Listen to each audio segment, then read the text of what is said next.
right, sorry. People are wandering in because it's a lovely day. So we will get started here on the April 24th Municipal Alliance meeting. Thank you, everyone, for putting up with the postponements. I think we put together a pretty solid agenda today. We will get started, call to order, so we can do, we don't have so many people that we can do introductions. We'll start Gretchen Young, City of Rochester and Chair of the Municipal Alliance for Adaptive Management, and I'll go to Suzanne. Suzanne Woodland, City of Portsmouth, Deputy City Manager and Regulatory Council. Thank you. Kalamazoo, Piscataqua Region Estuaries Partnership, PrEP. Jamie Hool with the University of New Hampshire Stormwater Center. John Storr, City of Dover, Public Works. Great. All right, Steve Cronin, are you there? Yep, Steve Cronin, Public Works Director, Town of Exeter. Great, thanks for coming. All right, Jake Roger. Hey everyone, Jake Roger, Town Administrator from Epping. All right, it's moving around on me. All right, Danielle Gato. Good afternoon, Danielle Gato, EPA Region 1. Okay, sorry, it's hard for me. Let's see, Sally Sewell. Hi, everybody. It's Sally Soul, New Hampshire Department of Environmental Services. All right, excellent. Ariel Wright. Ariel Wright, Plant Manager of the Newington Wastewater Plant, voting member. Ah, yes, you are. Thanks for coming. All right, Tom Swenson. Tom Swenson, NHDES. Great, and Steve Kuchar. Good afternoon, Steve Kuchar, New Hampshire DES. Thanks, Steve. And Stacy Villanueva. Did I say it good? Pretty good, yeah. Stacy Villanueva, Ron Caldwell. I just want to let you know that Clifton is trying to join. He will be joining in a minute. Great, thanks. And Jamie McCarty. Jamie McCarty, GIS and Stormwater Manager for the City of Portsmouth, not a voting member. Great, and Jim Steinkraus. Hi, Jim Steinkraus, Brathion Big Natalie. All right, excellent. I think I got everyone. Did I miss anyone? Okay, well then we'll get going. We've got a few things before Clifton needs to be on. The next is the approval of the minutes for November 7th. So moved. Moved by John Storr. Do I have a second? Yes, second. All right, second. We will do a roll call vote.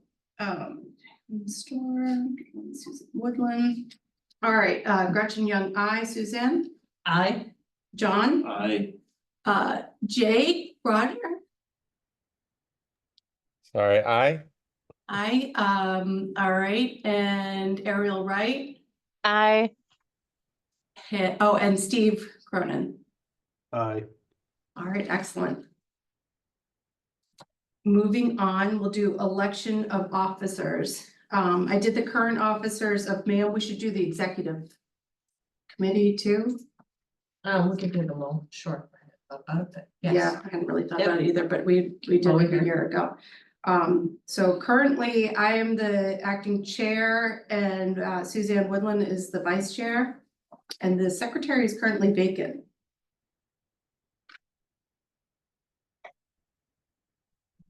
Suggest we keep the same, but we probably should fill the secretary position. Gretchen, or Suzanne, do you have any concerns about the chair and vice chair? I mean, No, I don't feel like we have to really change anything, but second, I wish I hadn't said anything because I really don't want to be the secretary. Well, secretary Can we does designate not have to somebody? actually take the minutes. Oh, Right. I was gonna say, Right. who is taking the minutes? I'll take the minutes and the minutes have been very much Shorten them. If you promise to give me a see the flower recording. for admin professional day, I will give you. You know, we did a whole charcuterie board, and unfortunately I don't have one of those for you, but, yes. All right, great, so, Unless somebody wants to jump in, you can denote me the secretary. Jake, Steve, or Ariel, do any of you wish to serve in any of these roles? Can you say that again? Sorry, I lost you guys for a sec. Are you interested in the motion, I guess we don't have a second, I'll second that.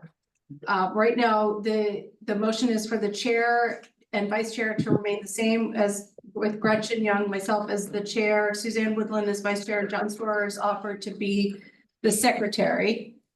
Are you interested in taking on any of those roles? I'm all set. Okay, all right, then Nope. let's do, Works for me. okay, all right, thanks, Jake. Okay, then we'll do, and that would remain the same roles for the executive committee. Okay, then we will take a vote on that. Gretchen Young, yes. Suzanne, yes? John Story, yes. Yes. Hey, Steve, Yes. Jake, Yes. and Ariel. Yes. All right, great, thank you. Now moving on to the meat of our agenda is it's dubbed the mid-year review. We're actually a little bit further along this year. And the adaptive management plan work. I'm trying to see if oh yeah, great, Clifton's here. So the first, there's 5 categories. And the first category is the monitor ambient water quality in the Great Bay. And I've put a lot in our agenda, but these are all the projects that we had out there.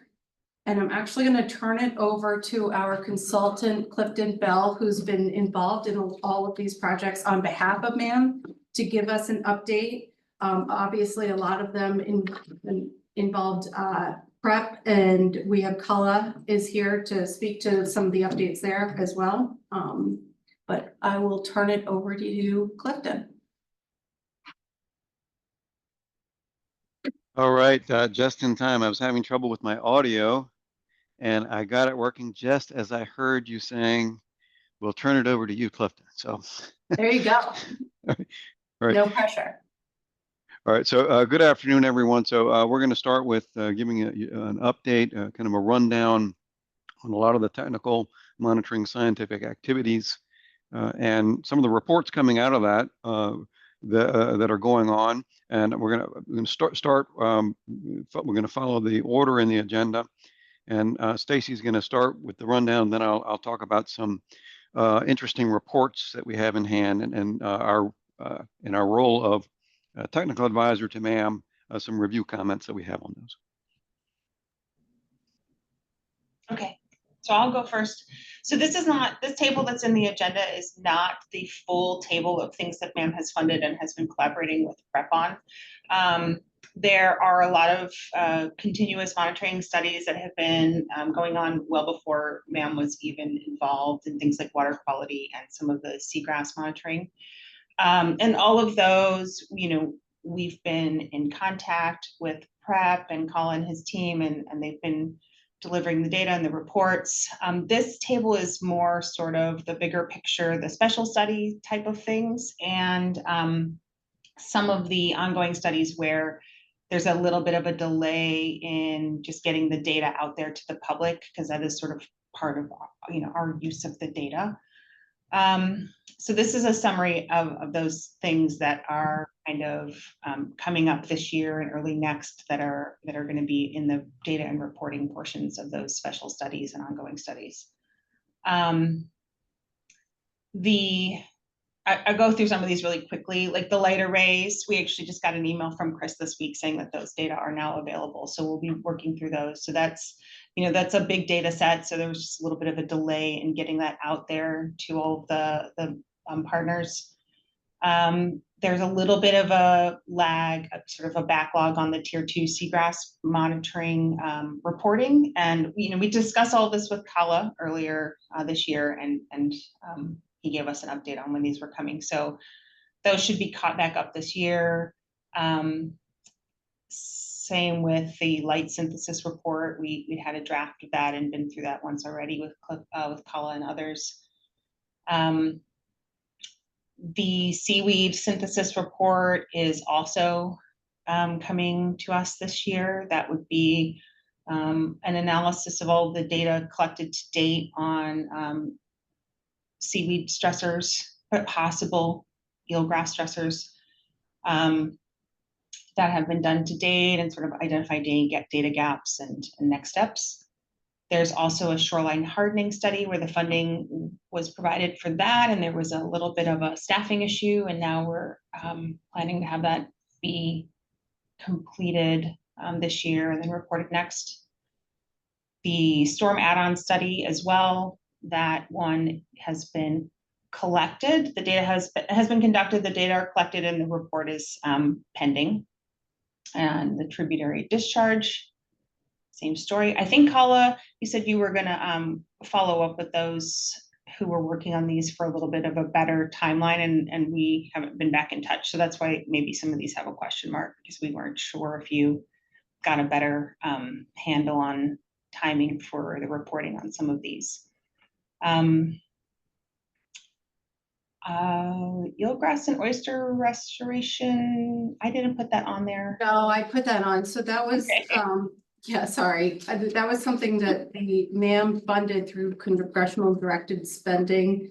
And my understanding is that it was postponed a little bit, but they are looking to have some information in late 2025.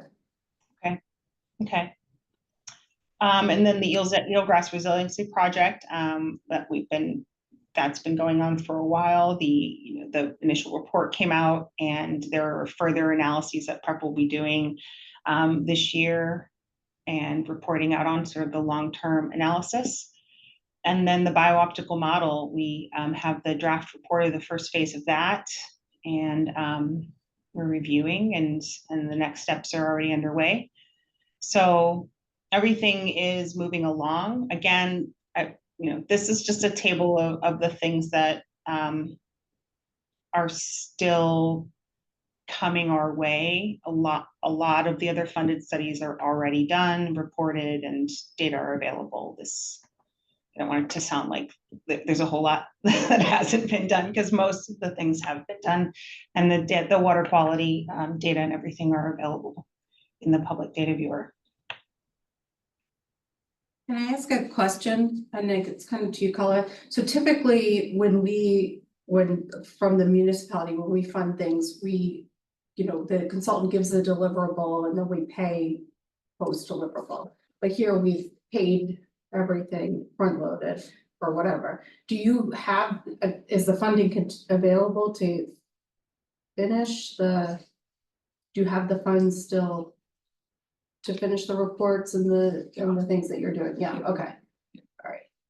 A lot of the work that most of the work that you're paying for is very year specific, but then the sort of the finishing part is done by salaried employees. Yeah. And so that is being paid for mostly by EPA, right? We pay for all of our salaries through EPA. Yes, please. And the MAM is paying for the equipment, hiring the scuba divers, the sensors, QA/QC from people at Jackson Estuarine Lab. And so it's really that last step, and why we're late on a lot of things is really down to me, Trevor, our data scientist, Chris, trying to get better at getting all of this stuff done in a timely way. So if there was a gap in EPA funding, would that be something that you'd be looking for, like making up? Or is That's a good question. Just to remind everybody, since 2022, we've been getting an extra $900,000 a year from EPA through the bipartisan infrastructure law. That money is the last year we get of that is 2027. So we know that money is going away at that time. There have been threats that it might go away before that.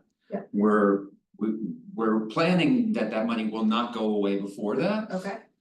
And I think that the chances of it going away are pretty low. But of course, we have a plan B for that. But what we are really starting to think about is, what does 2028 look like? When now we lose $900,000 a year from our budget. And so we've been really thinking a lot about how we're going to need to change, and we plan to come back to you with plans, because we have to become more streamlined, but we don't wanna cut anything without talking to you first. Cause you guys might say, no, you can't cut that. We really like having that data, you know, in the data viewer, as Stacy said. So those conversations will be happening over the next 2 years as we prepare for, so the first MAM budget, where we have to look at that new streamlined world, is gonna be November of 2027. Because it's the field season 2028. Our and EPA is always a year ahead, so we'll be thinking about that even in early 2027. So but yeah, if all of a sudden, like, there's some crazy things happening in DC currently, rescission, reconciliation, FY 2026, and the conversations are all over the place, if for some reason we're eliminated, we will certainly come and chat with you because I'm sure the communities don't want to completely stop doing environmental work and monitoring. But we're hoping that things won't be that bad. Yeah. Okay, any other questions? All right. I don't know if this is the right place or time, but if anybody, you know, we've been talking about that resilience project for a while now. Eelgrass Resilience Project, it was 3 years. A lot of you on this call were taking part or at least hearing about it every now and then. And we do have a really nice executive summary that Brown and Caldwell helped us edit. And if anybody wants to kind of get the Reader's Digest about what we're thinking that all we learned from that project, we could set up a separate meeting. You could call me at any time, however you want to handle it. Because I know a lot of work went into it and there were a lot of expectations hung on that project. And so happy to chat about that if anybody wants me to. I think Clifton's gonna give an update Oh, okay. as well. Oh, okay. Didn't know if that was on the agenda. Oh, you're muted, Clifton.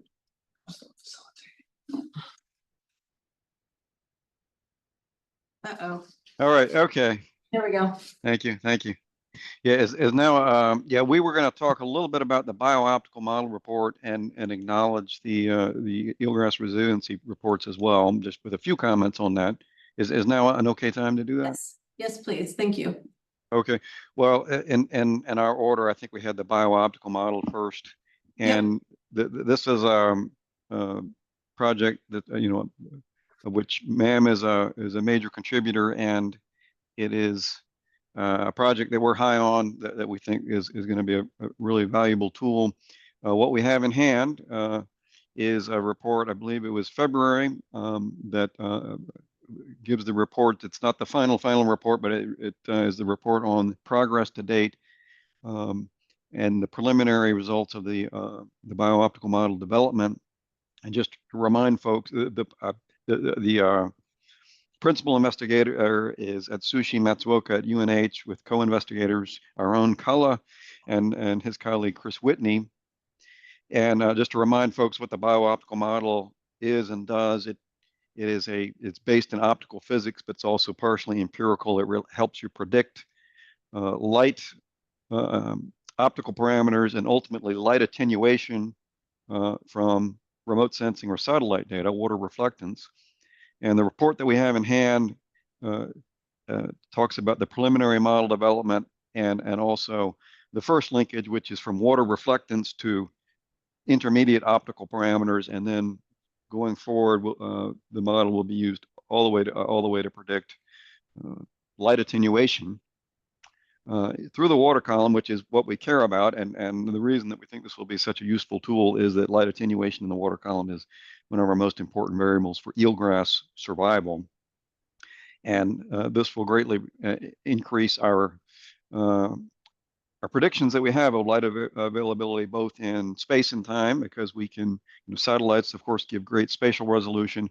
We can even go back in time, call it hindcasting of previous satellite data, to look at what were conditions like in the past. And also, in addition to looking at just the overall light availability through the water column, what are the components that contribute to light attenuation, be it phytoplankton or carbonaceous dissolved organic material, CDOM, or non-algal particulates. So the report we have in hand is very technical. It's got a lot of math in there, which some folks might skip over and other folks will appreciate. But it also gives the preliminary results, looking at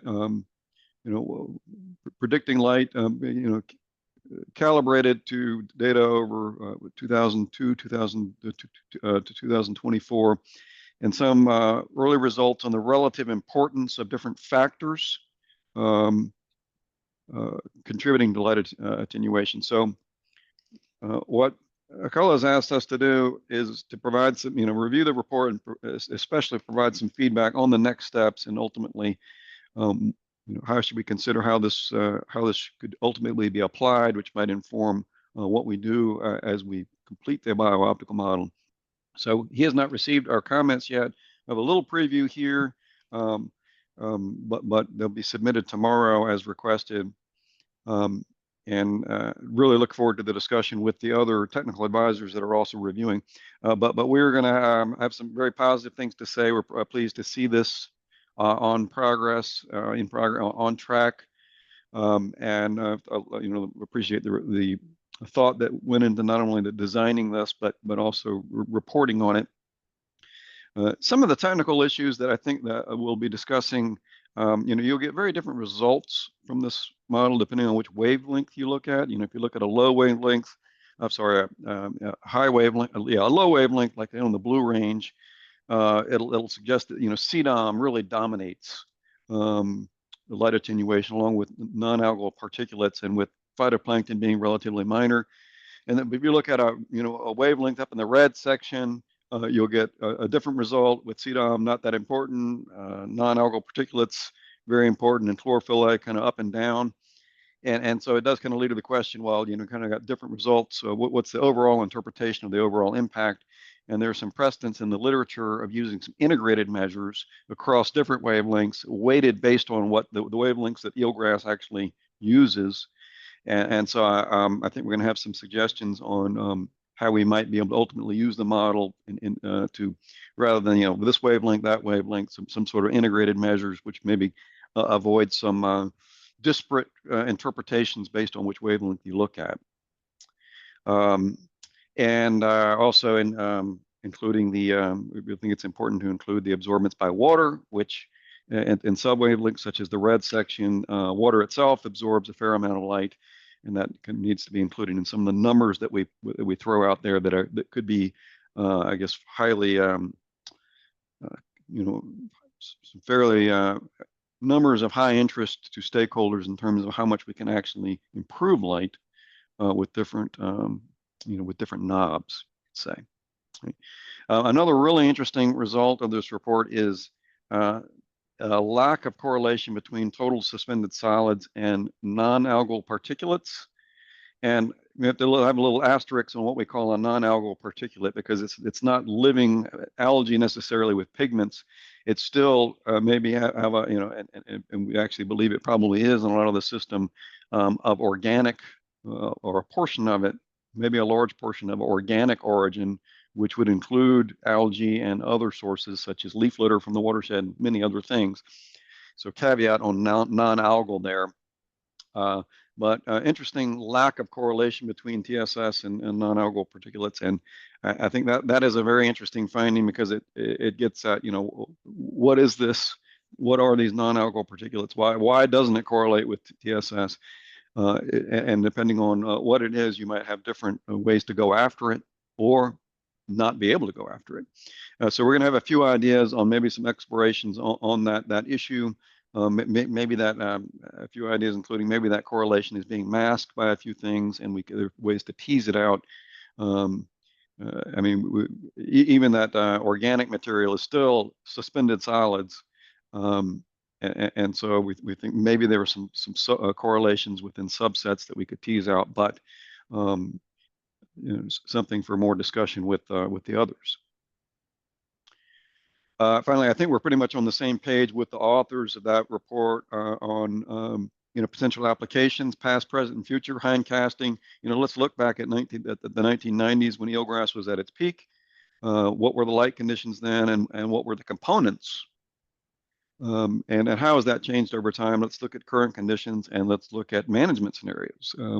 Which of these knobs could you turn by how much, and how much difference would it make? So I will just pause there.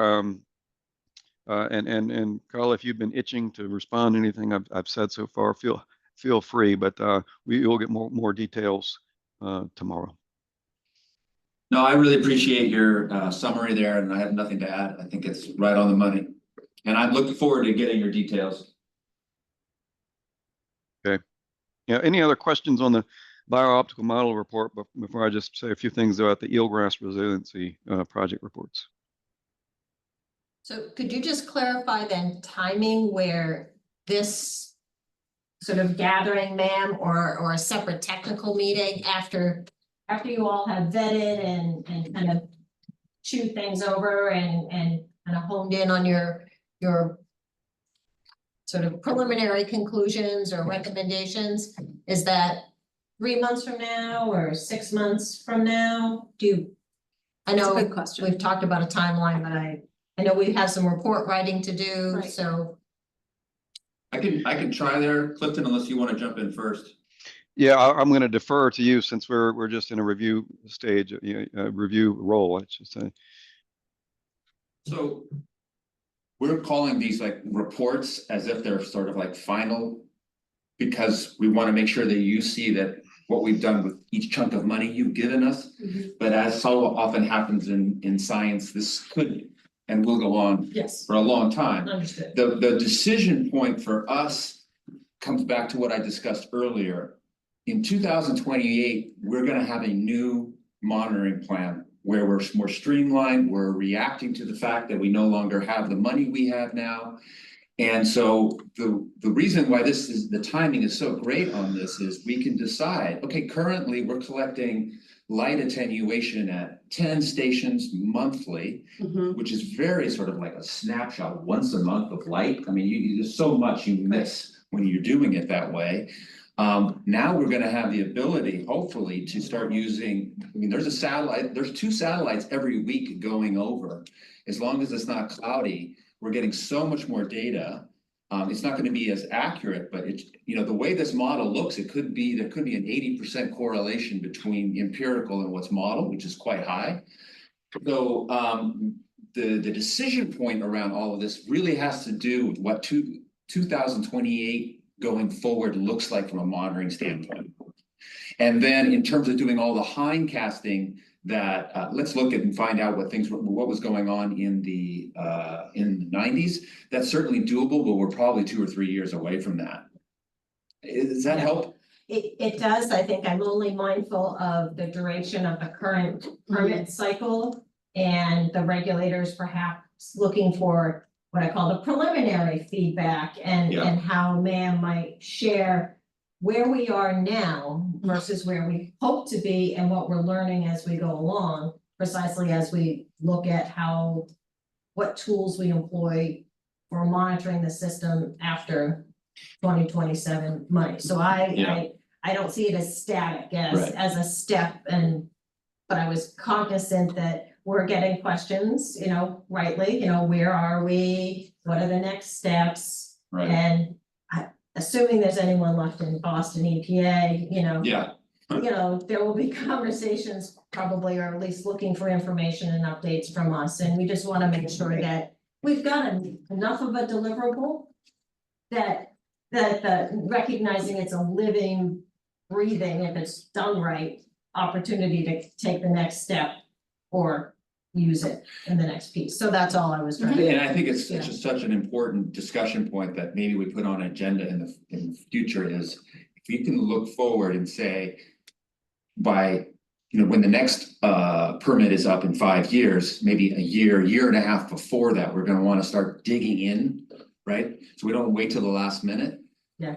I can tell you right now, and I think Clifton and Stacy would agree, we already have from the work the February draft that he Yeah. saw, we already have so much more of an understanding of the light dynamics already. So in 3 years, let's Yeah. say, if that's when we Yeah. start to put our heads around this, Yeah. we should be able to really add some insight to the discussion. Right, I mean, it sounds very exciting. Yeah. It does sound very exciting. Yeah. I think, to Suzanne's point, we owe EPA something by the end of the year. A sort of report.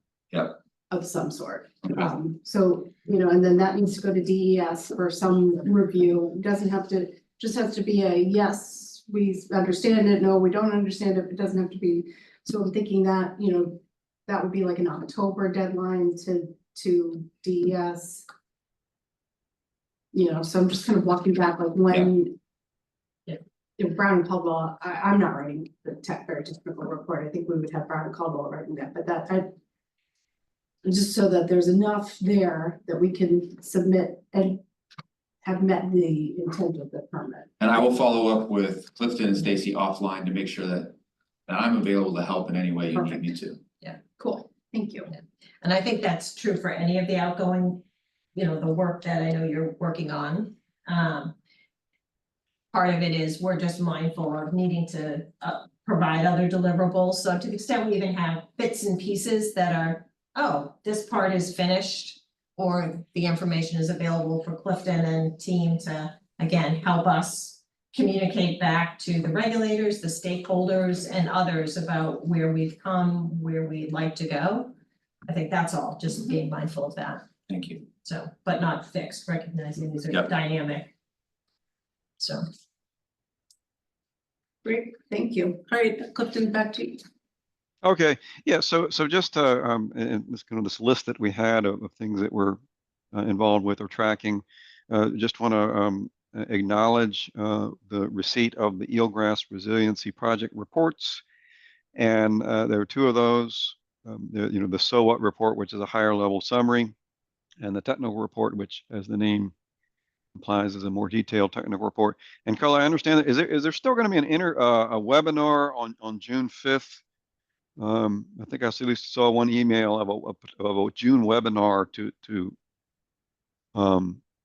talk about these reports. There is that goes back to the funder. Near Science Collaborative funded it. So when at the very end of every project they want a webinar. I don't know how informative that's going to be depending on your interest. It could be super technical and not really get to the management. So I wouldn't hang my hat too much on that one. But again, I think we could customize when people want something, just give me a little lead time and happy to work with you, Clifton and Stacy, to do something very sort of customized to your desires in terms of, okay, what does all this mean? And in fact, this probably should be done procedurally as we start to think about, I know on your agenda, you have a TMDL or an ARP. I mean, in order to get there, we need to have those sorts of conversations, so. Yeah.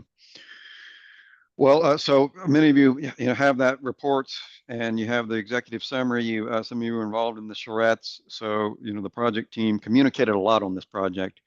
So this today's meeting is not the forum to be that webinar to go over all the results. But as folks know, that the project was set up to answer questions such as, how does water quality affect eelgrass? How does eelgrass affect water quality? And improve our understanding of the hydrodynamics of the system. I'll just put a cap on it saying, we can, in our role as technical consultants and thinking about our permit and our own interpretive report year end, we consider this report as a valuable resource. We think it confirmed and sharpened a lot of our conceptual understanding of Great Bay. That once you've lost some SAV in there, it's a tough place to get it back. It's a multi-stressor environment. I don't know that the project leaders were happy with all the wet weather they had. 2 out of the 3 years were abnormally wet, and that was disruptive to some of the project goals. But on the other hand, it really did emphasize the role of how wet weather conditions can affect. Brings a lot of stuff in, and makes for challenging light conditions, as well as the ongoing sediment, resuspension of very fine sediments, controlled by shear stress. We think that a lot of this work confirms our conceptual model of nitrogen as a secondary stressor in the system that is not a non-existent stressor, but neither the master variable that we're going to turn to get eelgrass back, like it might be in some other systems. But having said that, I think there's probably going to be wide consensus on management that a lot of the nitrogen reductions that we've already achieved and the ongoing, I'd say a fairly aggressive ongoing program to make further reductions is warranted, that we should pursue both nutrient and sediment reduction, as well as other opportunities and that actually may even be more important than we realized, given a lot of the sediment resuspension, more direct ecosystem restoration type project, be it with filter feeders or by other means. We also think that this report is very informative for for informing future research questions, emphasizing our need to better understand what other macroalgae, some of the things we've been talking about, the biooptical model. What is the stuff that's being suspended? What are there, depending on what it is, might you reduce that somehow? So I'll conclude just by saying that I want to tip my hat to the project team there for through the charrettes and other means setting up a very open, collaborative environment with opportunities to understand and to converse on that project throughout. And I think that was one of the most valuable parts of the project, getting a lot of people in the same room and sharing views on the science and management. So we will be taking those. We're not reviewing those. We haven't been asked to do another review. We did contribute to the draft. We're not authors of the report. It's not our reports. We were reviewers. But we are. It will be a resource for us as we write our own interpretive report towards the end of the year. Can I just add to that? Sure. I agree with everything that Clifton just said, and if you look at the So What report, the first 2 pages are our attempt to write a very sort of as plain speaking as we're able to do, sort of a frequently asked questions. And so, there's a question in there that says, with all the nitrogen reduction that has occurred, why aren't we seeing eelgrass increase? In fact, during this project period, eelgrass decreased. Why? And then there's an attempt to answer that. And so there's 2 pages of that, which is a great start. If you don't, because even the less technical report is 20 pages and it's a lot and can hurt your brain. But so just start with the first 2 pages. And again, I'm very happy to talk with anybody who would like to talk about this. Sometimes these questions, you're more comfortable asking them on a one-on-one basis because they're hard to even verbalize. So very happy to follow up with anybody about that. Awesome, thank you. Did you circulate that? Yeah, I think that I will double check on who's already received them and make sure that they're. I think, so I know I sent, right, I'm now gonna go looking through my emails, but I was sent a link to all of that information that I forwarded as part of one of the times when I postponed our meetings, so. I'll double check to make sure it's gotten enough dissemination. Yeah. Yeah. Yeah. Okay. You definitely should have. Yeah, you Linda definitely Caro, got it, because because you you were- went to the whole Right. collaboration team on which you were part, so. Yeah. Yep. All right. Are you all set, Clifton? I'm all set. I have nothing more to say on those topics. So. Great, thank you very much. All right, then we'll continue through. Any other questions from anyone else out there? So that that's the big, very, very technical work that we've been participating in. And it's been a lot of work for all of us. And I think it's really impressive, this list of things that we've been involved in. All right, moving on to item B in the adaptive management is the methods to track and methods to track reductions and additions of total nitrogen. And I'm going to ask either Sally or Jamie, if you just want to give an update on where we are. We talk about it all the time, but we've been doing this through PTAP. And then we've got the more 5-year snippet, right? Yeah, we've been doing this through PTAP for, this year will be our third reporting year. I think the first year was, we said it was kind of training wheels. Everybody's getting used to submission requirements. I think everybody's up to speed. DES has really been helping us out and has taken over the hosting of that website. So now that's on the stormwater blog under permittee resources. PTAP is there. We have multiple trainings. If you're looking for entry level of how to input data, that's all on the DES website. So yeah, this will be our third year, which means we have an ongoing trend line. And so that's exciting to see. Some updates is we have added a credit for sewer separation thanks to the work of Rochester and Portsmouth. We are modifying it, I think, based on your input, Gretchen, on the peaking factor, so we're taking that out.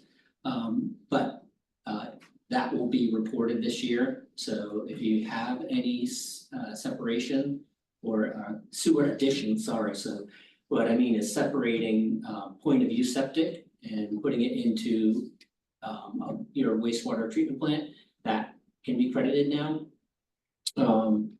We have all the other credits are basically represented in Appendix F, the MS4 permit, with the exception of the sweeping credit, which we're using the clean sweep credits, which account for a measured approach and also a modeled approach. And we've seen that modeled approach be adapted partially in the new mass draft of the MS4, but not the measured. As far as I know, we still have that letter of authorization to continue. I think it's good information to collect. And what else? Oh, and then this year we have migrated from the EPA BMP accounting and tracking tool, otherwise known as the VAT, to our own accounting tool. So we have a performance calculator that we're modifying to basically develop reports much like the VAT. The reason why we're migrating is the VAT didn't have the sweeping credits, it didn't have the sewer separation credits. So we were developing 3 reports. Yeah. And so we're consolidating it into one. I would say for the most part, all the data is consistent. The exception being we are utilizing, as EPA goes through additional modeling, we are using that updated modeling.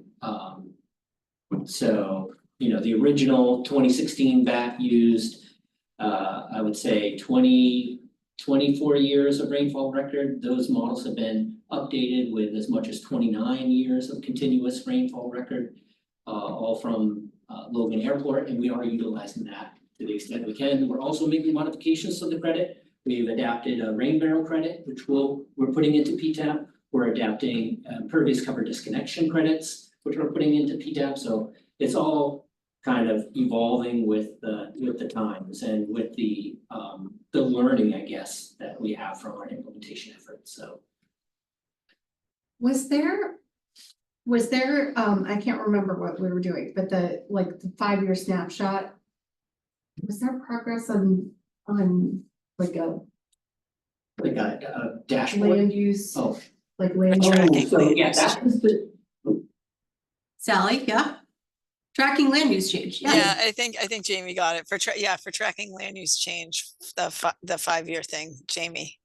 Yeah, so one of the things that's on our list to complete this year is digging into what we have is so let me take a step back. The land use is one of those elements that we've been relying on the regional planning commissions to update. The update of that is very spotty. So we have a 2021 impervious cover data layer, thanks to Brett, that we're utilizing. We don't have requisite updates to the land use. That said, so we don't really have data sets to compare. That said, we have been working with Danielle and EPA Region 1 on right. their Great Bay modeling effort. And what they were able to provide for us is a 2 years, a 2016 and a 2019 land use characterization using the National Land Use Land Cover Data Set, the NLCD. So we do have that. We have developed those products, and I can share that raw list with you. That's okay. You can certainly. One of the biggest things is now to sit down with that data and sort of figure out, well, what does this mean? We saw an increase in like water body identification. We don't know exactly why that is. So there's a couple of funky things with that data, but we will have that by October, I guess. And so that's the idea, is always that municipalities should be tracking their implementation efforts and implementation efforts that are come through their planning process.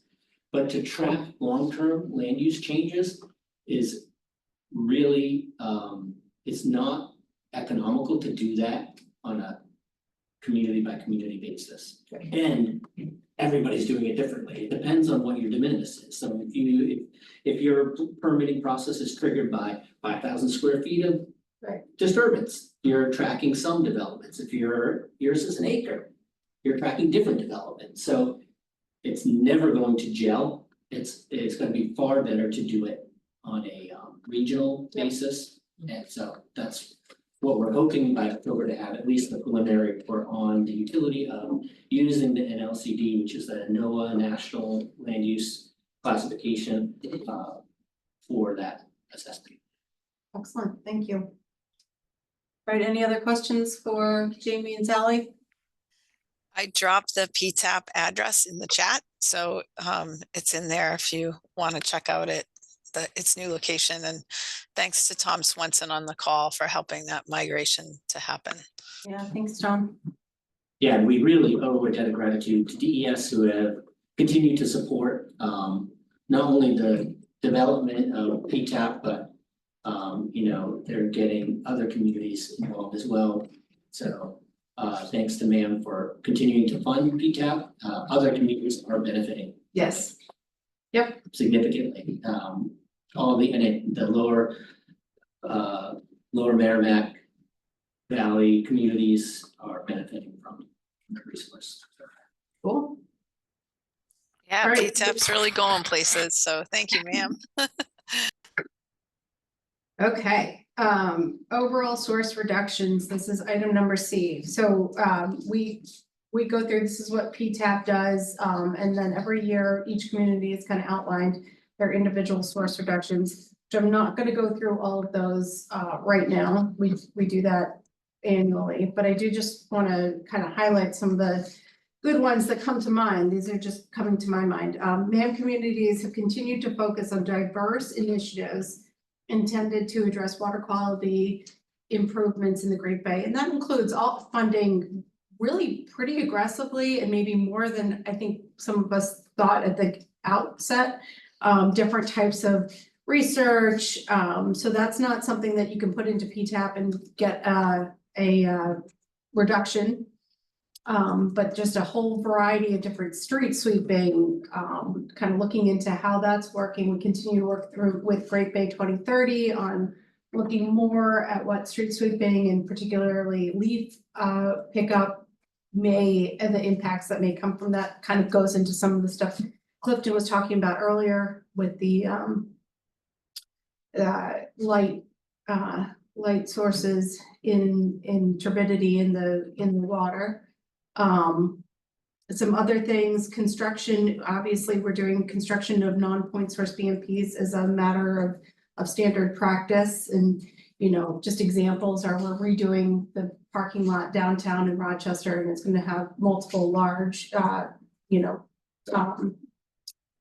rain gardens within it. That's not something that I don't think Rochester was looking to do 5 years ago, or maybe a little bit more 10 years ago. So that's just kind of like built into the practice of construction, municipal construction. Private development standards are exceeding those in most of the communities, they're exceeding those that that the MS4 requires. So we're talking about the triggering limits that Jamie brought up, that, you know, 1 acre versus the 5,000 square feet. Most of the communities are smaller triggers and are implementing stronger standards. MAM is currently funding innovative projects. So these are sort of not just prep projects, but like the eelgrass and oyster bed restoration project, which we found an alternative funding source for. We connected people and were able to really facilitate a cool project. Now, the results of that project are not going to be really known for some time, but we know that this great work and innovative and sort of out of the box thinking is occurring. PTAP continues to develop. We work very hard. Jamie alluded to the non-MAM communities, and not just the non-MAM regulated communities, but really all of the communities in the watershed are being encouraged to put their PTAP and their progress into PTAP. And actually, by doing it statewide, you're just kind of getting the consultants more used to the process, and everyone's getting more used to the process. So when they are doing work in these regulated communities, it's just a matter of habit to update your PTAP. So, you know, that's going to take a long time to really see, you know, PTAP, to have PTAP run something in the end of July and have it really be meaningful data. It's going to take a while. But, you know, we're building there and we're getting there. And we're also learning where the large nitrogen reductions are coming from and where maybe some de minimis changes are happening. And we'll be able to tailor our project to that, which is exactly what adaptive management is, right? And so that's a really neat project. And then I just also want to point out, I reached out to all of the communities in MAM, and all of the communities are exceeding their regulated discharges. I do want to just read them. I'm not an EPA. I am not the EPA, right? And I am not, so this won't be an actual report.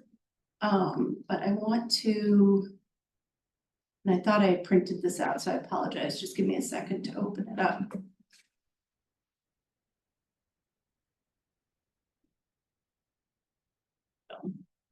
Okay, so this is not an official report, but I think it's worth reading. So Rochester's permit, we are doing better. We're permitted at 198. We actually have an AOC to be higher than that, but we're permitted at 108, and our rolling average right now is around 140 pounds per day. So that's 58 pounds per day, lower than the actual permit. Portsmouth, their large plant is permitted at 248. They are averaging 168. That's 80 pounds per day of nitrogen below what their permit is. Pease is permitted at 93 pounds per day. They are operating at 28 pounds per day. That's a 65 pound per day reduction. Dover is 167 pounds per day. They're operating rolling seasonal average at 106. That's a 61 pound per day reduction.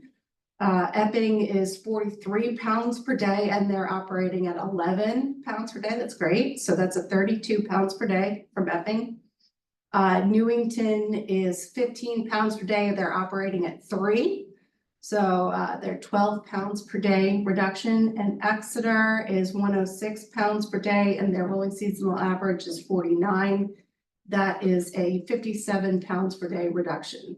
And again, I'm not EPA, so those are just numbers that I was able to reach out to individual folks and get. But you know, that's impressive. I think every community is really taken this seriously and made some great strides towards doing the nitrogen reduction, which is something that the EPA was looking for us to do. So that is all that comes to my mind with our ongoing update, our overall source reductions. But do any other folks have things they want to share that we're working on?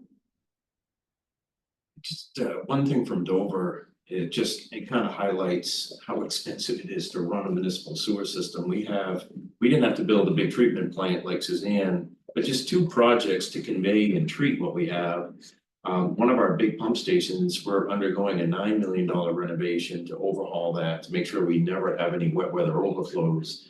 And we just opened bids for another secondary clarifier at our treatment plant, which should add, it's definitely gonna add more capacity because it'll add the retention times of the treatment process. So it will help. I don't wanna portray it as a huge nitrogen reduction means, but it's gonna help us with wet weather and it's gonna improve our treatment. And that, I don't know if I gave the number, that's 7 million. So just the pump station and the additional clarifier for added capacity is 16 million, which is not insignificant for a city our size. That's right. I know Rochester is looking at doing some upgrades. Then they are going to be substantial upgrades, but you know, we're talking about numbers like $50 million for these upgrades. It's just, that's a lot of money for the ratepayers. Any other communities? I think I'll just weigh in that sort of different from our efforts at the wastewater treatment facilities and all our stormwater infrastructure with our road and other projects. Portsmouth is continuing to acquire and conserve land, not only within Portsmouth, but around our reservoir out in Madbury. And of course, you know, Madbury is in the watershed. And so, you know, I think when we look at all of the efforts, some of them are easier to measure, but I think conserving land, sometimes it's a small parcel, sometimes it's a larger one. And, you know, allowing nature to kind of do its magic and work is not a bad investment either. And one of the tools that we have. Yeah, for sure. Is there some contemplation of trying to credit that somehow through PTAP? I don't even know how you would do that, but I don't know how for either, 20 but- years out of that or whatever, Yeah, 13 years out of the. It's tricky, although we are, Danielle left, but their project is looking at future nitrogen and build out and climate change. And there are some avenues where we could potentially, like looking at future scenarios and the significant reductions from not building out according to your code, we could develop some metrics around, you know, what the value of that could be. It's always been a tricky point because it's the land as it exists today is built into the baseline. And so conserving land as it is doesn't impact the baseline. It certainly impacts what you might have to potentially do for treatment if you're using that as a water source. So, but you know, from the you know, the way the TMDL is set up, the baseline's the baseline. Future land use change does tip the scale, but not having land use change doesn't, it's still there. So that's been always the sticking point. The math doesn't work. Since it's already existing undeveloped land is cooked into the baseline that you have reductions set at, even though you don't have reduction targets. So you know, land use change. That's correct, Yeah. Jamie, we don't. Those quotes, the air quotes are flying. It's a tough one because obviously I think that's probably the biggest benefit. And we're hoping with this future scenario study, we can leverage that somehow because it just doesn't feel genuine to say, oh, land conservation, you know, it has no value. Yeah. It's just, yeah, that's never felt good. Yeah. It's just that the way that TMDL and the math is set up, it's already counted. So.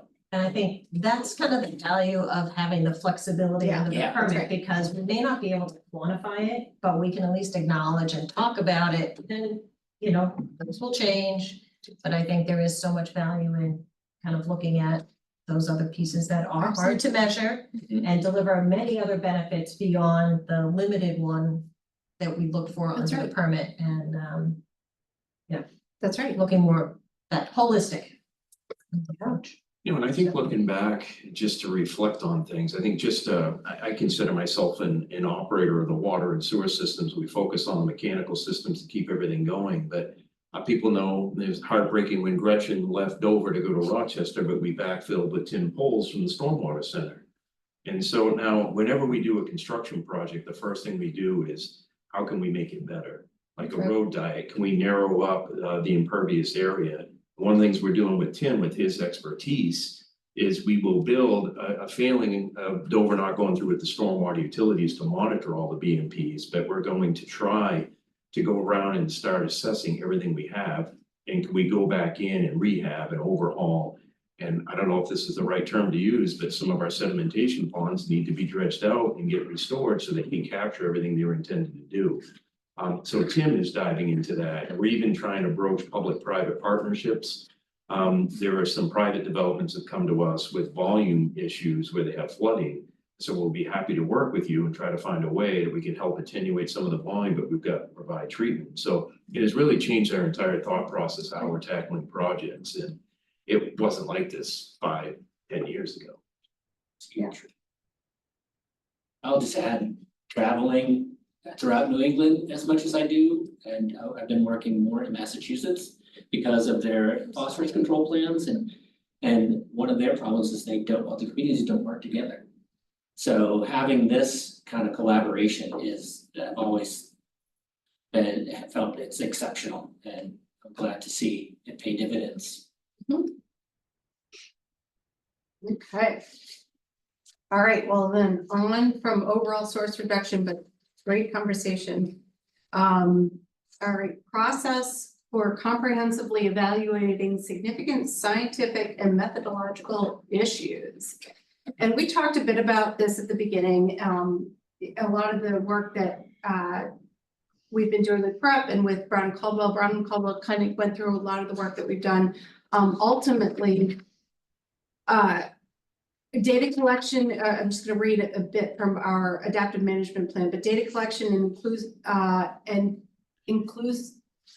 sorry, excuse, I didn't write it correctly, but data collection and inclusive review has been, we're going to have to put together, excuse me,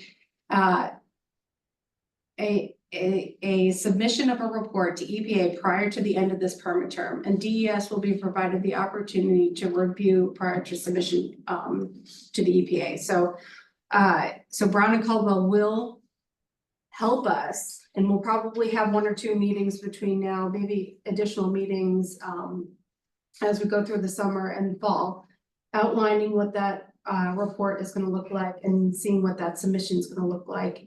Just kind of bringing all the work that we've put together, all the monitoring that we've done so far, acknowledging that these are not static documents, that there is not a set endpoint, and submitting to EPA sort of how we've evaluated the data that we've got.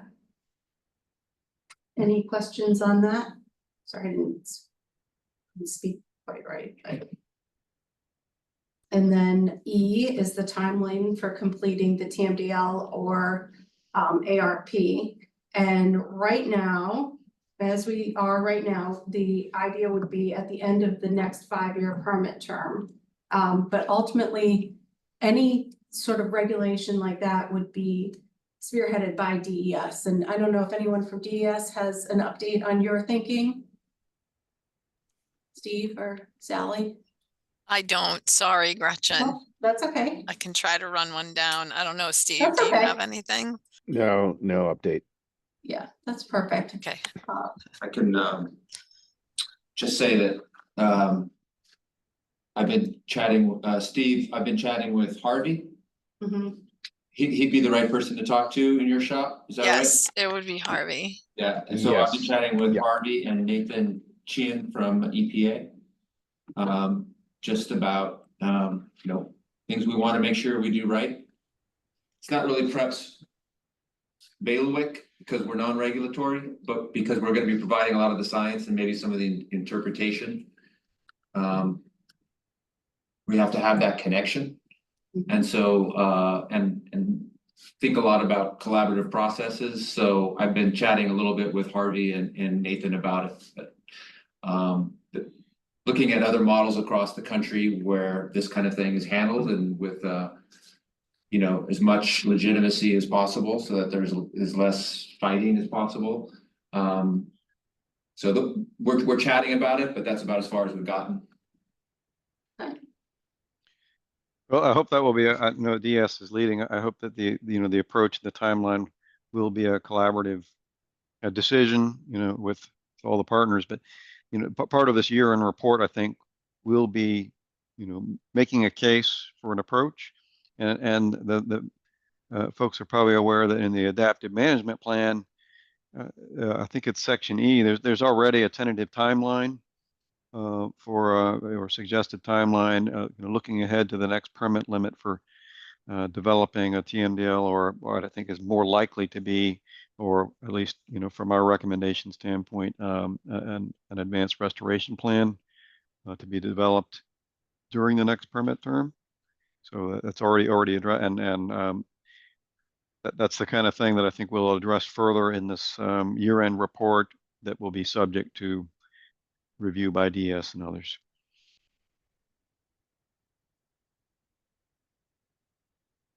Okay. All right, then that wraps up our adaptive management plan update. Any other comments from anyone? Seeing none, we'll move on to item number 5, which is stakeholder comment, and Melissa, I'll turn it over to you. Some questions. Yeah, I mean, this was, following along on everything that's been discussed about how much activity has been occurring in so many of the communities since the TNGP went into effect, particularly the MAM communities,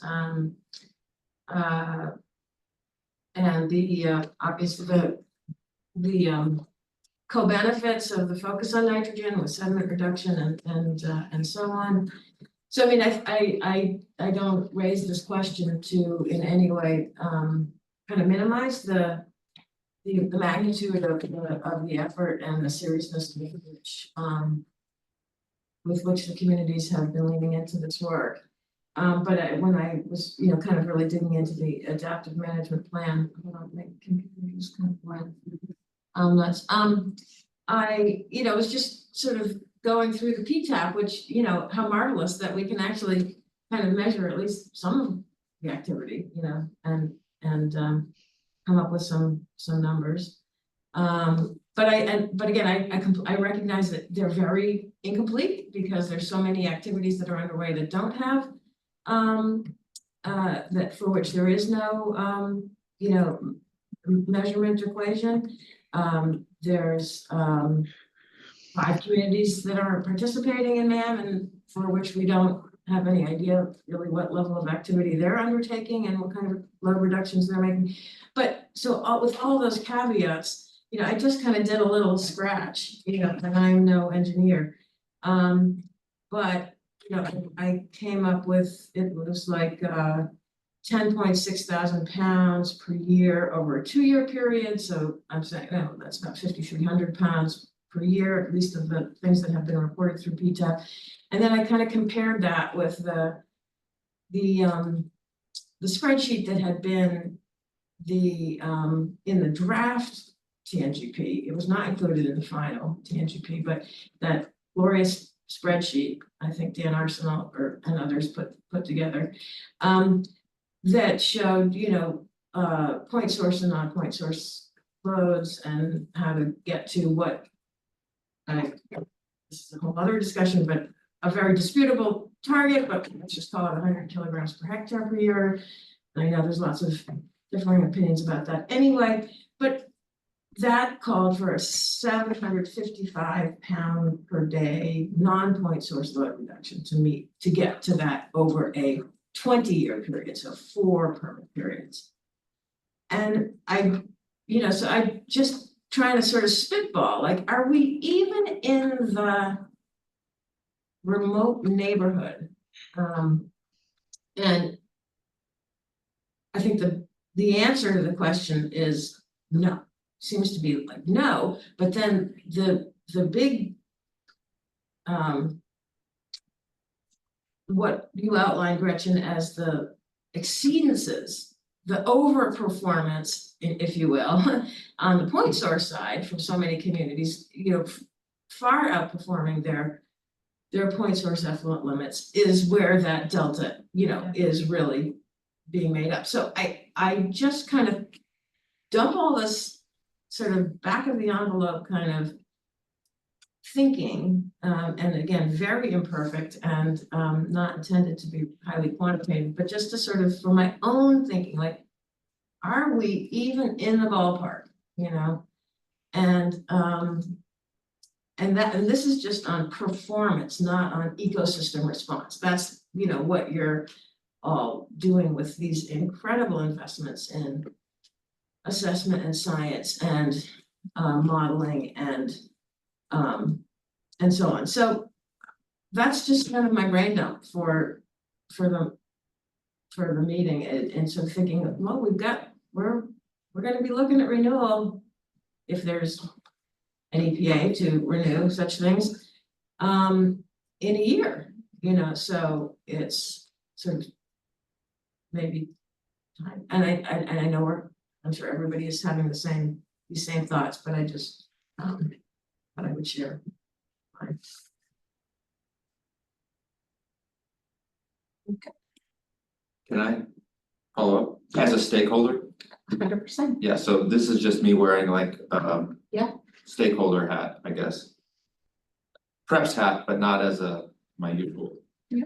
I think it's a really interesting comment that Melissa brings up, and then in view of what has come out of the Eelgrass Resilience Project as summed up by Clifton.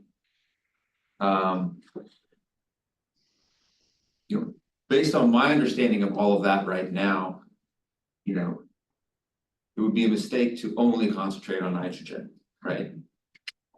Everything that Melissa said is true, and yet that's for one of the factors. We also have to manage sediments. We have to can we manage CDOM? I know some folks have taken a whack at managing CDOM. I think in Minnesota, they collect leaf litter and they make sure it doesn't get, right? So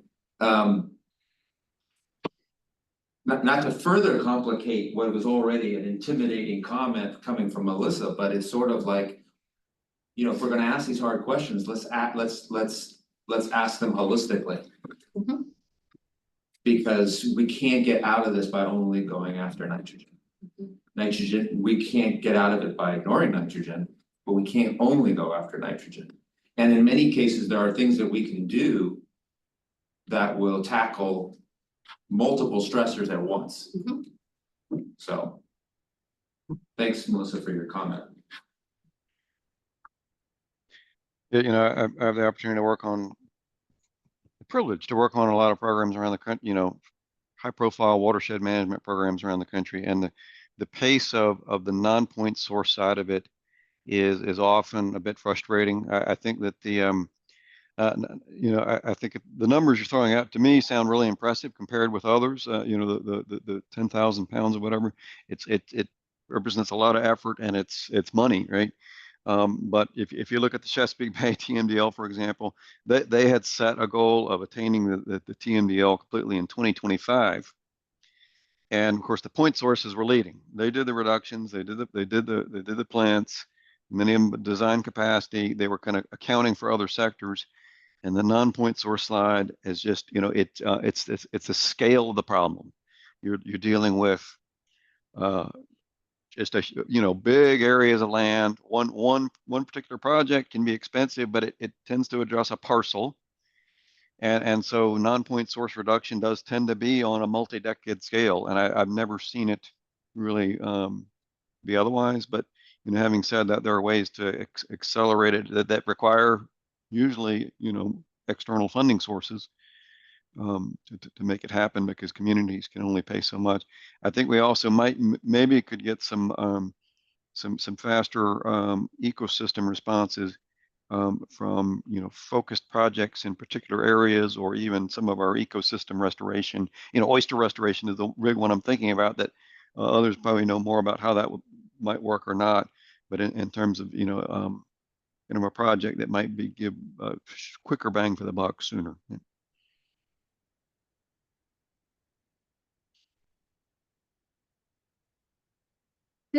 I'm not a stakeholder, but has the stakeholder committee figured out maybe where they want to use the $45,000 pilot project?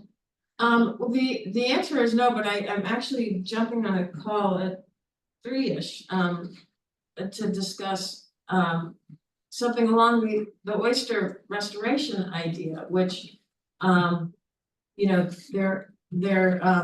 and the short answer, of course, is that initially we were trying to pursue a septic system pilot with a technology that has been, hasn't been able to produce verifiable third-party performance such that it would be a reliable kind of pilot. So that project did not really evolve.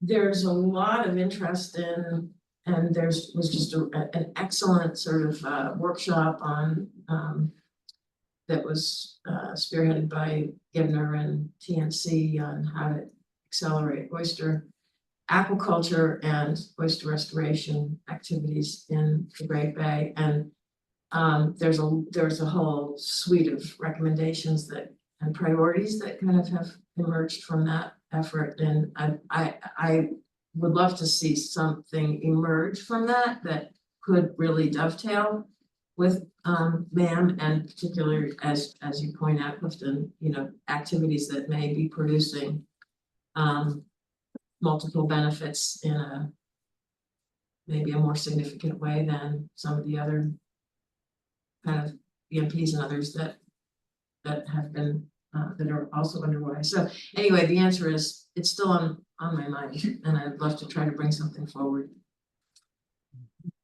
Great.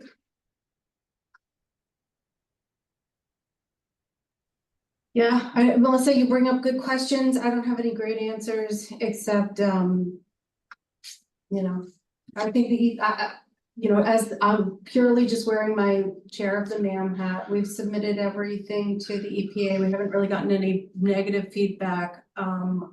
So I think we're in keeping. I think the feedback that I've gotten is that the work that we're doing is in keeping with what they are expecting for this total nitrogen general permit, at least as this first bit. I've not been told otherwise. And, you know, I can say that all of us are doing our level best. I mean, we're out there doing it over and over and over and over again. And I see change, you know, so I think it's really impressive. And by raising the question, I don't mean to imply otherwise, because I think that what the communities are doing is incredibly impressive, and just some of these side annotations that you've made about things becoming standard practice that weren't even contemplated a couple of years ago, and I think that really is you know, that's just enormous. So, you know, I see all of the hard work, all the money, all the diligence, all the seriousness, and yet the question persists. So. I don't mean to be the wet blanket, I just try to put a pragmatic approach to it, and I forgot a big project that I should give a tip of the hat to Gretchen. And Sally Sewell may be upset I didn't mention it, but we now have 100% design for our Henry Law Park stormwater measure. That's that we're gonna awesome. put in. That's awesome. We're gonna hold off construction. We've got enough going on in downtown Dover. We're gonna bid it this summer, but we'll hopefully break ground in the fall. But that's funded with some DES grant money. And Gretchen, can you correct me? It's gonna treat over 200 acres of drainage area, something like that, I think. Yeah, it's something. But it's pretty substantial, so that's gonna help. But my depressing point, I may have shared it with Culla, is that the frustrating piece is during a heavy rain event, I look downstream of the dam in Dover, and on a heavy rain event, you get a line of demarcation with heavy TSS and silt and clear water, and it's just depressing. It's like it's gonna take 1,000 BMPs to pick away at that. And I kind of equate it, Gretchen may have an appreciation for this. We are fortunate that we do not have any licensed CSOs, combined sewer overflows. But we are at the point during heavy rain events, we get very, very close to it. So we are trying very hard, and it should be easy to go through our 160 miles of sewer pipe and figure out where all the stormwater is coming into it. But we've been battling this for 10 years and we're barely moving the needle. Our city council approved another DES grant last night to focus on a sub-sewer watershed that has been identified as the highest level. But we've got to pick away at that, and over the course of the next 5 or 10 years, just focusing on 160 miles of piping that we can seal it up and tighten it. And I just kind of use that as a comparison. It's going to take that same level of effort on all the BMPs we do. And I think just for us, Melissa, bringing Tim Poles aboard from where they'd work with Jamie, he's really bringing that focus on the stormwater piece. And it's like I told Tim, that we kind of joke, we're going to comply with that permit one BMP at a time. We've only got about 1,000 of them to do, so you better get cranking, Tim. So that's what we're trying to pick away at. Yes. Yes, yeah, to John's point, we're talking about stormwater and things like that, but it just keeps going, the sewer and the I&I and things like that is very, very expensive and only we becoming also- more so. And only becoming more so, and Costs, and it's it's hard to do enormous. work on private property, we're in the live free Yes. state. Mhm. I'm currently, we thought we had a good approach to charge somebody for their massive amounts of inflow. But they can get support from the city to actually charge them for that flow, so, it's like very hard, but, it's the conversation, these conversations are being had over and over and over again, and so, it's like, it's moving. To that private property versus public property, the minute you're looking at doing these stormwater improvements, along our right of ways, you only have so much right of way. And so if you need extra space for that detention pond, or because you're putting pipe in and you need a little extra, place because you got water, sewer, then the storm drain, you've got eminent domain that you have to exercise often if you can't reach an agreement with people who already have a small lot and they do not want to give up that little corner so that you can, make your properly sized detention pond and have a place to outfall it. It is very hard because of the limits of right of way. It's the practicality of kind of what we see in this congested northeast where they're the old roads, not the laid out grid style that you might have in other, places in the country, because that is a significant, not only financial cost, but just the political cost to try and implement some stormwater improvement as part of a project if you do not have the space to put a detention facility, detention pond, anything you need for that stormwater. I mean, got a couple projects hung up right now because of trying to get the easements necessary to do that. It's literally sometimes years to either negotiate or do another process. Even with a willing landowner, if you can wrap it up in a year, you're doing well if they're Yeah. cooperative. Yep, it's true. And that is a big factor of, at least around here, what takes so long is you have right of way issues, challenges. Okay, we're gonna move on to public comment. Any folks from the public wish to speak? This is Jim Steincross. I just Hi, wanted to Jim. just hi everyone. I just want to remind everyone that the city of Rochester worked closely with Governor Shaheen's office Senator Shaheen's office, to secure $1 million grant from NOAA to fund oyster restoration study and plan working with the Nature Conservancy. So I think that project may have wrapped up at this point, but I just did want to just remind maybe Melissa that the oyster issue had MAM has worked pretty hard to get that funding secured for that study. So it might be interesting to follow up to see where that study came out, but just another effort by MAM to help improve the health of the bay. But thank you. Thanks, Jim. Is there a final report on that? So I don't know a great answer for you, but I did follow up ahead of this meeting and was told that it was postponed a little bit and that we were gonna be getting reports in 2025. That's the last I've heard, and that's all I know. So I don't know any specifics on that. Feel so disconnected. How is the oyster aquaculture going? Just anecdotally, do you hear? Yeah, I think that it's going pretty well. We're learning a lot about how to place the shell, where to place the shell. That's, you're asking about the aquaculture or the I recreation? I was asking, I'm sorry, I'm just. Yeah, it's good. I'm Keep going. very tangential, I thought, I didn't even know about the thing with Senator Shaheen, but I was just curious, like how the oyster aquaculture is. going. Oh, I I'm just sorry, I curious misheard from you. that, I thought you were asking about the oyster restoration. No, nothing. I mean, from what I understand, every now and then I do speak to the aquaculture folks, and maybe you do too, Melissa, you could jump in. But in a way, it follows what you're hearing. 2023 was a rough year. All that rain didn't make things easier for them. But in general, I'm hearing that they're doing well.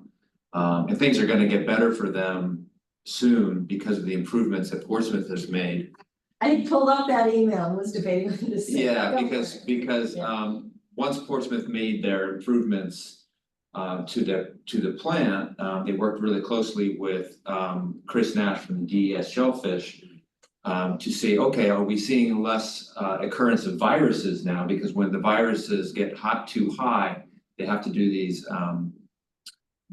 shelf closures of all the aquaculture places, because just sort of preventative, they're not really sure. But over the last couple of years, they've worked really closely with the engineers in Portsmouth who have done some really cool stuff, and they basically have the data now to show that they've really brought the viruses level down. So we should see that the aquaculture in Little Bay, which is where they mostly are in Great Bay Estuary, are going to be able to operate for a lot more days than they have in the past. So that's a really good. Fewer shellfish fed. Are you using Yeah. UV or chlorine and dechlor? How did you know? Chlorine, You are, so, okay, that should help with the but virus. it's the bath Yeah, too, so we've got. Yeah, it was sort of messing with the Process. plumbing, as I understand it, because it overflows so quick, so they just figured out a way to like reroute the water, so it's pretty creative. But yeah, so the oyster project that Jim brought up is Ray Grizzle, David Burdick, and Trevor Matera, and I do think that they should have a report for you. And there's some pretty cool stuff happening there, both on the oyster side and the eelgrass side. Yes, it was both. Yeah, right. and because Yeah. what we've learned is that, sure enough, traditionally, the way that you do eelgrass restoration is by you dig up adult shoots, you stick you get down and stick your hands into the sediment, you pull out these adult shoots, and then you go and you stick them back in somewhere else.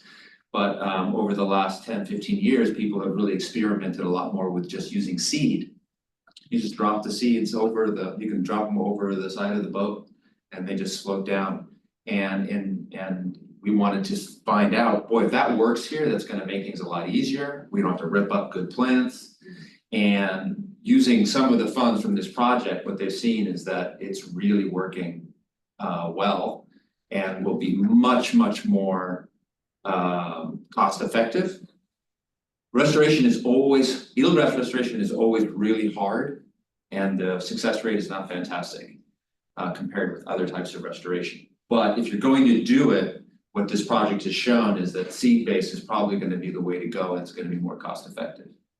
So, Weren't they also studying like the impacts of just proximity with the oysters to the, yeah, so what they just said, what they found is, if you're gonna restore a bed, restore it close to a natural or an existing bed. Because the larvae will just tend to communicate, with that proximal bed much better than if you try to set it up somewhere else just because you think, oh, it works for other reasons. Yeah. So, yep, so you should be getting that report. cool. Well, that's exciting. That is exciting. Okay. Well, then, other business. Hearing none, then schedule the next meeting. Right now, I've loosely put it August as our first status review. So we can do that right now. There's a chance that we would want to do something potentially ahead of that, or probably August is when we would start talking about this report that we're going to submit to. So I think August is probably the right time, unless folks think another time makes more sense. Yeah, Gretchen, that seems to make sense. I mean, I think there may be some work we're doing behind the scenes to prep for a status update, but I think if we reconvene after July, August makes sense. Okay. In the latter part, something like that. Yep, it'll be after Jamie's run is PTAP, so I'm I'm here in August. I know a lot of people have vacations. I'm here in August, You're here? not July. Yeah, me too. So I would propose August 14th, Thursday, 1 o'clock. That sounds good to me. Great. Excellent. Thank you, everyone. Clifton, are you in August 14th? I'm Or looking at it right Stacy? now. I think I should be. I am available. Okay, excellent. Clifton, I gotta ask, where are you? We're up in New England and I'm in a short sleeve shirt. You got a fleece, a shirt, and I thought you were in South Carolina. I'm in Virginia, but I've got that weak southern blood that just, Oh, okay. not hardy against a slight draft. We all wanna get the heck out of here, cause it's like the first beautiful spring day of the season. It is, So, it is. So to that point, motion to adjourn? yes. Second. All right, all those in favor? Aye. Excellent. Thanks, everyone. Thank you all. Thanks. I love that. Yeah.